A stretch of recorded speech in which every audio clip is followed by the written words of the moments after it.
అదేవిధంగా వేదిక మీద ఉన్నటువంటి ఈరోజే నాకు చాలామంది పరిచయం అయ్యారు.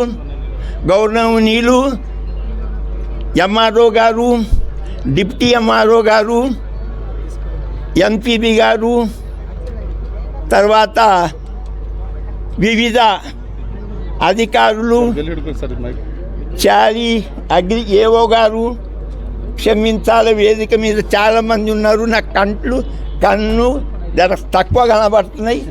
అందరికీ వేదిక మీద ఉన్న పెద్దలకు, ముఖ్యంగా నా ఎదురుగా కూర్చున్నటువంటి మహిళా లోకాలకు పాదాలకు నమస్కరించి, నిజంగా నాకు ఈనాడు మిమ్మల్ని చూస్తుంటే ఇందిరమ్మ ప్రభుత్వం ఇక్కడే కనిపిస్తుంది. అయితే ఇది ఏదైతే గౌరవనీయులు మన శాసనసభ్యులు ఈ పథకాన్ని, ముఖ్యంగా పథకం చదివితే అది ముఖ్యంగా మహిళల పట్లనే శ్రేష్టం ఉంది. అందుకొరకే మహిళలను కూర్చోబెట్టాము, పురుషులను నిలబెట్టాము. చూసుకోండి, ఒకసారి చప్పట్లు కొట్టండి. ఈ ఎలక్షన్లో మాకే మీరు ఆశీర్వదించారు. అయితే ఇందులో కొన్ని గజిబిజి చేస్తున్నారు పబ్లిక్. మీరు భయపడకండి. అమలు చేసే శక్తి, యుక్తి, ధైర్యము, ధీశాలి, నైపుణ్యము పై అధికారుల సాన్నిధ్యం ఉన్నటువంటి ఒక యువ నాయకుడు మన శాసనసభ్యులుగా గెలుపొందినందుకు మరొక్కసారి ధన్యవాదాలు. చప్పట్లు చాలా మెల్లగా కొడుతున్నారు. చప్పట్లు కొడితే పురుషులు దుప్పట్లు కప్పుకొని మండాలి. Very good. అయితే ఇదివరకు ఎవరు ఏమేమి చెప్పారో నాకు తెలియదు. సెకండ్ అయితే నేను ఒకటే చెప్తున్నా, ఇది మీరు కన్ఫ్యూజన్లో ఉన్నారు. ఏం కన్ఫ్యూజన్లో ఉన్నారు? ఎందుకంటే చిన్న మాటలు పెద్దలు మాట్లాడరు. ఇస్తారో లేదో, చేస్తుందో లేదో, ఇంత అవుతుందో లేదో అని రూమర్స్ లేపుతున్నారు. కొంత లేట్ అయింది వాస్తవమే, కానీ మన రేవంత్ రెడ్డి ముఖ్యమంత్రి వర్యులు 100 రోజుల కాలం అడిగారు. 100 రోజుల తర్వాత మీరు నిలదీస్తే మేము వంగి మీకు సలాం చేస్తాం. కాబట్టి దయచేసి మీతో కోరేది ఒకటే, 100 రోజులు ఓపిక పట్టండి. ముఖ్యంగా మహాలక్ష్మి ఎంత చక్కటిది ఉన్నది. తర్వాత ఇందిరమ్మ ఇల్లు, మీరు ఫామ్ నింపండి.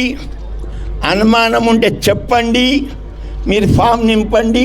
మర్ర ఏదైనా ఫామ్ నింపుట్లో పొరపాటు అయితే సరిదిద్దే అవకాశం ఉన్నది. మరొకసారి ఇచ్చే అవకాశం కూడా నేను ఎమ్మెల్యే గారి అనుమతితో మీకు పర్మిషన్ ఇస్తున్నా. అయితే ప్రజలారా, నా ఆత్మీయ బంధువులారా, అక్క చెల్లెళ్ళారా, నేను ఎక్కువ చెప్పా తక్కువ ఇడువ. మిమ్మల్ని ఏం లేదు, ఒక్క గంట చెప్తా, ఎక్కువ చెప్పా.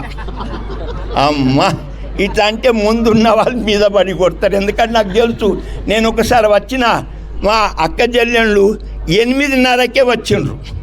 ఎన్నో బాధ్యతలు ఉన్నాయి. అయితే మీరు మాత్రం ఈరోజు ఏదైతే మా కొరకు టైం కేటాయించిండ్రో మీ కొరకే ఈ పథకాలు ఉన్నాయి. నేను చూస్తుంటేని మా ఇంటి ఎప్పుడన్నా పోయినప్పుడు బయట బల్బ్ వేసి ఉంటుండే, నేను బల్బ్ వచ్చిన బంద్ చేయకూడదు అంటుంటేని. ఇప్పుడు మీరు బల్బ్ బంద్ చేయకుండా నడుస్తుంది. ఎందుకంటే 200 యూనిట్ల వరకు ఫ్రీ. మరా ఉపాధి హామీ అందులో మీకు 12,000 రూపాయలు ఉన్నాయి. అది ఎవరికి అవకాశం.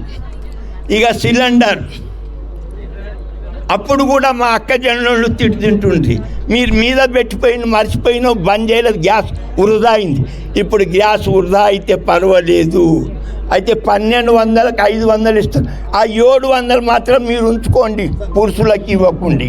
అవి ఎందుకంటే ఆ ఇంద్రమ్మ ద్వారా దొరికినటువంటి ఉన్నాయి అవి. కాబట్టి నేను ఒకటే కోరుతున్నా, సార్ రాగానే మా వాళ్ళందరూ సార్ నువ్వు చెప్పు అంటే నాకు ముందు నూకేశారు. మరి నేనేం చెప్పాలి? అయితే నేను 2 మాత్రం చెప్తా. ప్రథమ అడుగు, నా ప్రథమ డిమాండ్ పెద్దగా లేదు, చిన్నగా ఉన్నది కానీ చాలా శ్రేష్టం ఉంది. 3 రాష్ట్రాలకు మినీ కాశీ అని సిద్ధేశ్వర దేవాలయం ఉంది. ఇది 3 రాష్ట్రాలకు మినీ కాశీ అంటారు. దానికి సుమారు 1 కిలోమీటర్ పక్కా రోడ్ వెడల్పుగా వేయాలి, శాంక్షన్ చేయాలి. ఈ సభాముఖంగా మీకు కూడా ఆయన వాగ్దానం చేస్తారు, మీరు అప్పుడే తొందరపడకుండా. ఎందుకంటే ఇదివరకు కూడా ఆ వేసిన రోడ్డు మన మాజీ స్వర్గీయ పట్లోల కృష్ణారెడ్డి ద్వారానే వేయబడ్డది. ఇప్పుడు దానికి సిమెంట్ రోడ్ చేస్తారా, బీటీ రోడ్ చేస్తారా? మొత్తానికి మా రథము మీరేసిన రోడ్డు మీద సిద్ధేశ్వర వరకు పోవాలి. ఇది ఒకటి. ఇది ఓన్లీ 1 కిలోమీటర్. ఇంకొక సగం కిలోమీటర్ మా ఊరికి పిట్టంకెళ్ళి వచ్చేటప్పుడు హనుమళ్ళ గుడి కాడ ముక్కు మూసుకొని సుభాష్ చంద్రబోస్ కాడ ముక్కు తెరుస్తారు. ఎందుకు అట్లా ముక్కు మూసుకుంటారు అంటే, అదే ఎస్సీ కాలనీ అంత గలీజు ఉన్నదన్నారు.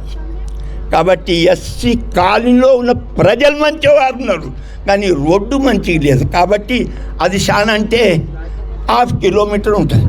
ఇవి 2 మాత్రము సభాముఖంగా చెప్తున్నా, వారు మంజూరు ఇస్తారు.